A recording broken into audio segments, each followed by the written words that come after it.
Hello, welcome back to Mirror Interpretations to the Rova page. My name is Joanna and I am an interpreter. Today, guys, I'm giving you again one of my hack videos. This video is called How to Sue Your Landlord.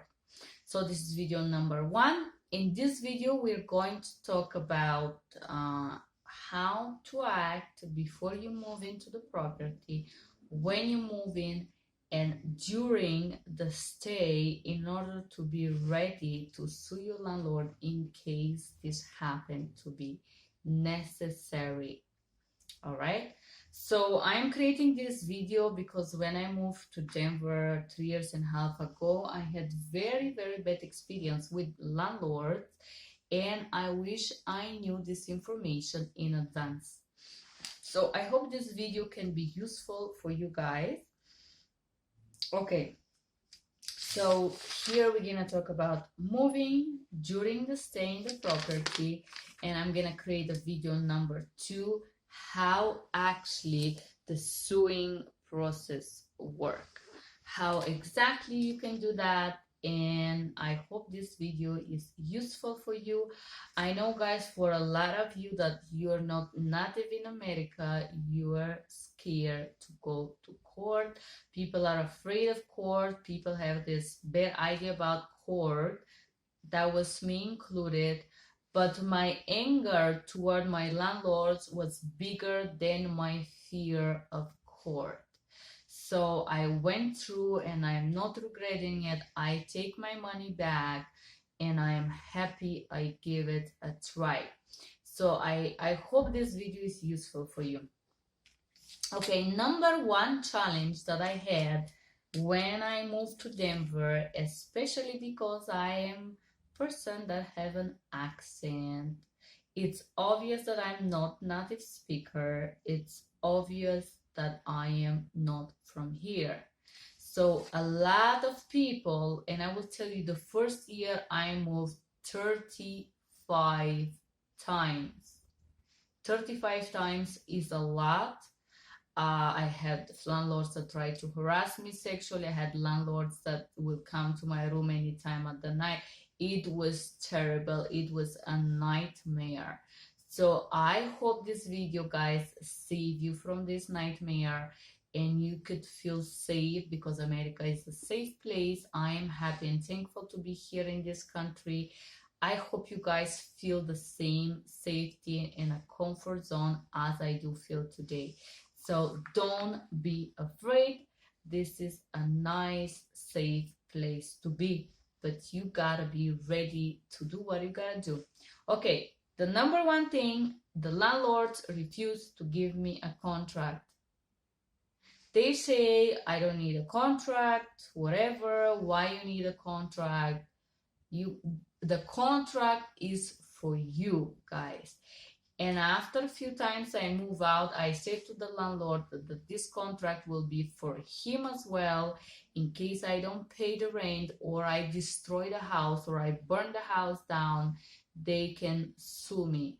The contract is your protection in case of a landlord bad behavior, guys. So you do need a contract. It doesn't have to be professionally signed with an attorney and all that. It could be something you handwritten. You write that you're he's the landlord, you're the tenant from this time to this time, the address, the date, and the time, and if this is month to month or 1-year contract, whatever kind of contract is that, the rent amount, do you have to pay the utility, when the rent is due, when the utilities are due. If you give any kind of deposit, this is like red flag number 2. No receipt for your deposit. They ask you cash and there is no receipt, and you like to trust people because America is great, you're following that big American dream, and you don't have a deposit. Guys, if you give money, you need a receipt for it whatsoever. It could be handwritten receipt, it doesn't matter, you need it. So first of all, the contract we talk about, number 1, the receipt. Guys, if you give a deposit, a lot of the landlords that want to take advantage of you, and eventually they do not have any intention giving your deposit back. They will not give you no receipts. And number two, there is going to be no conditions or nothing written. What are the reasons that your deposit will be held? Yes, they should be written down. The deposit is that amount if you stain the carpet, if you stain the walls, if you stain the ceilings, if you break the lights, if you break the mirror, if you break the hot tub, if you break something in the kitchen. Everything should be described and should be out of normal wear and tear, and the amounts that they will hold eventually if the carpet is dirty. For example, the carpet is dirty, carpet cleaning, $250, right? So it should be all written down. And once again, very important, receipt. And number two, again related to the deposit, after you move out, when you're gonna have the deposit back. Normally, common law sense is 30 days of the move out period. 30 days, right? Normally, between 24 hours and 3 days, your landlord should send you a list with the reasons why he keep your deposit. That could be because the stains, because something, something. You should written down note, I'm gonna withdraw or keep $100 for cleaning services, and send it to you. So you know that after 30 days, you're gonna receive the total amount of your deposit sum minus $100. Normally, if they don't send you a list within 3 days, they are by law required to give you the full deposit back. Because maybe somebody else moving inside and you're not responsible for the apartment condition.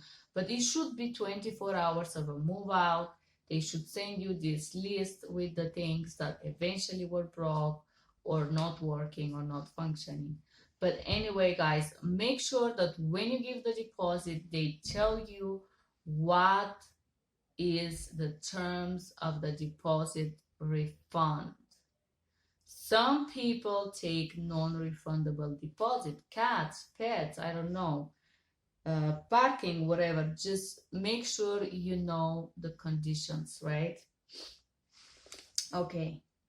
Another thing, and just please, guys, this is the moment that you move in, or before you even move in, when they ask you for your deposit or first month and second month rent or deposit plus 1 month, they ask you cash.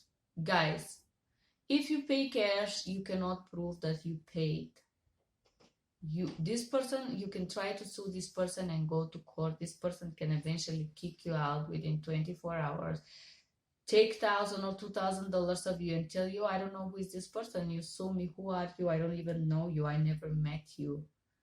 And you're like, no, I gave you $2,000. Can you prove that? No. So guys, it's very difficult to prove that you paid when you pay cash and you do not have a receipt for it. People that ask you for cash, they do not give you a receipt. Okay? The receipt is the only proof that you can have eventually. If you have to pay cash for the deposit, this is the only proof that you have that you paid. Just remember, payments should be in check, money orders, deposit, and before you give this check to the landlord, make a picture of it and save it. Have a special folder in your email. I do have that, and I do that, where you have the checks down. Every time I move to a new house, now I have the special folder with the house name or house address, and I have all the receipts, all the payments, all the eventual problems during my stay in this property are documented there. Texts, emails, Payments, I do have them, guys. You have to have a proof that you pay the rent on time and the bills on time. And again, talking about payments and saving conversations or saving things, you should have a folder with the problems. Do not call, guys. Email or text. Water not functioning, heat not functioning, fire in the building. Wherever is the problem, make sure you have it saved there. Make sure that you have a proof of that. Because again, in the end of the day, if you do not have a proof, will be word against word, right? Okay, so another thing, when you move in, we're still in the move into the property period. When you move in inside the property, there is this rule, guys. This is the golden rule. If you have to sue your landlord, make sure you take the pictures of the property in move-in time and email it or text it to the landlord. I prefer email because you can organize it, pictures in the kitchen, moving time in the living room, moving time in the shower, moving time bedroom 1, bedroom 2. Why I say that? Make a pictures of the walls, of the screens, of the windows, of the curtains, of the ceilings, of the bulbs, anything that could take your deposit away. Scratches in the floor, I don't know, holes in the floor, anything. Make sure you send it. Stains or chips in the shower. For example, my bath right now, it's chipped in quite a few places. I make sure I send picture of it because it's all over the bath. But I want to prove when I have to go out that they don't keep my deposit for that bath that is already chipped when I move in, right? So take all these pictures. I know it sounds crazy. I know it sounds weird. Just make it, guys. You're not gonna regret it. And send it to the landlord. Moving checklist called. Wonderful. During the stay, make sure that you keep records of all your payments. Make copies of the check where you pay the rent, copies of the checks when you pay the electrical bills, and save it all in emails. Any kind of problems, text or email, so you could prove it that it actually happened. Be polite when you ask assistance. Don't curse, don't use bad words, just be polite. Okay, so this is during the stay period. If you have problems again, I repeat, request it officially so you can prove it. All right, so when it's time to move out time. Some of you guys gonna be pissed off the landlord, the heat is not working, there is noise, there's a bunch of things that could bother you, that really could piss you off. But guys, you gotta be polite. I didn't trust a few of my landlords would give me my deposit back. I already knew it before I move out. I knew it that I had to sue the landlord. Despite that, I pay my rent on time, I pay the bills on time, and I immaculately clean the property. I clean it wonderfully. I took pictures of the clean property. And at the time of the move out, I sent room by room, windows clean, I don't know, curtains clean, walls clean, floors clean, I don't know, counters clean, lights functioning, I make sure I send pictures of it. And then when you move out, guys, normally these landlords that want to take advantage of you, they are not, I repeat, they're not coming for the keys. That's a crucial moment because they say, this person never gave me the keys. Who is that person? They can even deny that you paid them. They can deny that you give them deposit. They can deny that you clean.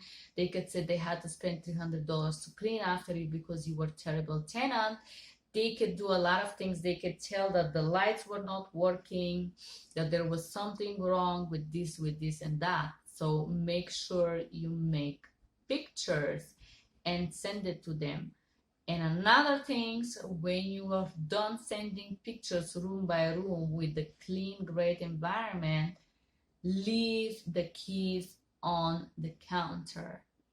I know, guys, you're pissed. I was pissed many times. I didn't want to leave these keys.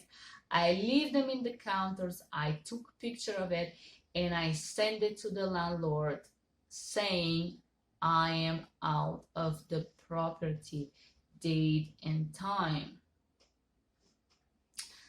After you move out, I will make now video number 2, how to sue your landlord and get your deposit back. So this is how to be ready, guys. Thank you for being here. I hope this video was useful for you, and have a wonderful day. That was everything from Ioana, Denver, Colorado. Thank you and have a great day. Bye-bye.